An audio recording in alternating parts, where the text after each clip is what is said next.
Let's make banana bread. All you need is mashed banana, add coconut butter, sugar, vanilla, milk. Mix together, mikos-mikos dayon. Then i-add ang flour, baking powder, cinnamon, salt, and mikos-mikos dayon para mix good siya. Ay, butang na to walnut, dates,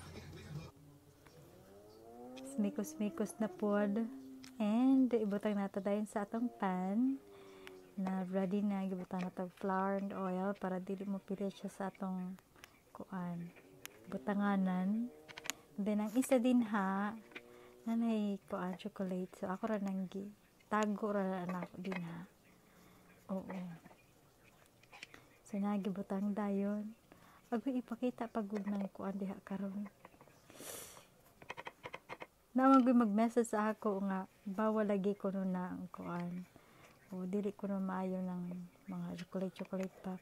Nya to din ibutang sa atong oven and wait for 30 minutes to 40. Kita na nato kung ready na. Anya, ready na. Oh, lami siya na siya kaayo. And dates ra akong ipakita. Ang isa picture na lang good to. And of course, ako din ang gitilawan. Balag init, maniguro dahil pero og di na gani siya init, lami na kayo ang pagkat.